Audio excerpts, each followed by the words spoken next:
Fala pessoal, sejam muito bem-vindos a mais um Boletim Coppola. Ontem nós fomos surpreendidos aí pela anulação de todas as ações penais contra Lula no âmbito da Lava Jato. Mesmo considerando os altíssimos padrões de impunidade, de insegurança jurídica do STF, a audácia dessa decisão espanta e suscita um questionamento óbvio.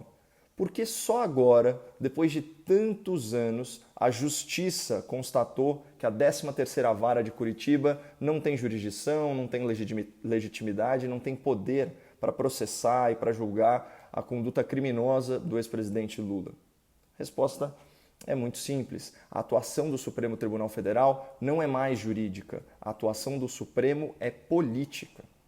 Quando a Constituição não serve aos propósitos do STF, os ministros ignoram, reinterpretam e até reescrevem a lei, com a maior disfarçatez, sem o menor pudor.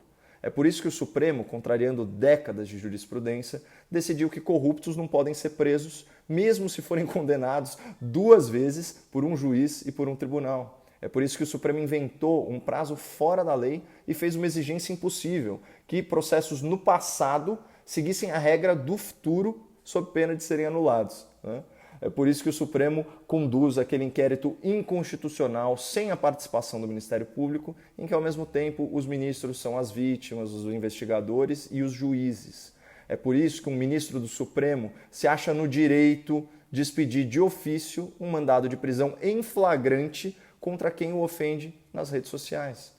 E é por isso que o Supremo ele governa o Brasil quando lhe convém, interferindo nas prerrogativas e nas atribuições constitucionais dos demais poderes. É por isso, pessoal, a atuação do STF não é apenas técnica e jurídica, como deveria ser. A atuação do STF é casuísta, é política, né? E esse é um tribunal que não costuma reconhecer a sua própria suspeição e parece um pet shop de tantos réus de estimação protegidos pelos ministros. O Supremo Tribunal Federal é o exemplo vivo do que acontece numa república quando há desequilíbrio de forças e concentração de poder sem controle externo. Contra o STF não há a quem apelar e o único mecanismo constitucional para frear abusos de autoridade é o impeachment de ministros. Mas, infelizmente, quem julga a admissibilidade e o mérito dessas denúncias por crimes de responsabilidade é o Senado. E quase metade dos senadores, né, é investigada ou responde a ações penais, muitas delas no próprio STF. Então é como se as instituições brasileiras estivessem amarradas num laço de impunidade. Mas voltando ao habeas corpus, né, e a decisão de anular as ações penais contra o senhor Lula. Percebam como os advogados dos corruptos raramente enfrentam os fatos e o mérito da conduta criminosa. É sempre a alegação de uma tecnicalidade processual controversa, uma questão lateral irrelevante que não altera em nada a realidade do crime e o dano aos cofres públicos. Então, trazendo aqui para essa realidade concreta, Lula não está livre porque foi absolvido. Lula está solto porque o STF determinou que 2 julgamentos não bastam para prender criminosos condenados. E Lula não está elegível porque é inocente. Lula está elegível porque, após anos de investigação e anos de instrução penal, os processos foram arbitrariamente, monocraticamente, politicamente anulados e remetidos a uma outra jurisdição. Tanto que o foro designado, a Justiça do Distrito Federal, pode convalidar e pode legitimar todas as provas colhidas pela Lava Jato, porque elas existem e, de fato, comprovam os crimes praticados por Lula. Mas essa aberração jurídica também cria um grande desafio de comunicação para a gente, né, para os profissionais da imprensa ou da mídia independente. Se todas as ações penais contra Lula foram anuladas numa canetada, apesar da comprovação judicial dos crimes de corrupção e de lavagem de dinheiro, nós estamos diante de um criminoso muito diferente.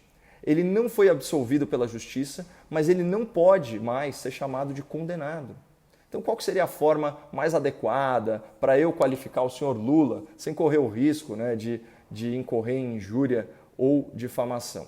Bom, refleti sobre isso e a partir de hoje, e enquanto durar o atual entendimento do STF, eu decidi adotar uma nomenclatura estritamente técnica. Eu vou me referir ao senhor Luiz Inácio Lula da Silva como ex-condenado ex-criminoso e ex-corrupto. Então, usando essas expressões autoexplicativas, eu me mantenho fiel aos fatos, registrando a existência dos crimes comprovados, das condenações sentenciadas e das anulações sem absolvição. E, além disso, com essa linguagem própria, essa linguagem judiciosa, eu evito ofensas antijurídicas ao que resta da honra do nosso ex-presidente Lula. Nosso ex-presidente, que agora também é ex-condenado, ex-criminoso e ex-corrupto. Bom, para quem quiser saber o que aconteceu com o combate à corrupção nos últimos anos, eu recomendo o vídeo Quem Sufocou a Lava Jato, que está disponível no meu canal do YouTube. Então, só não esqueça de se inscrever por lá se for acessar esse conteúdo. Muito obrigado, não percam as esperanças no Brasil e fiquem com Deus.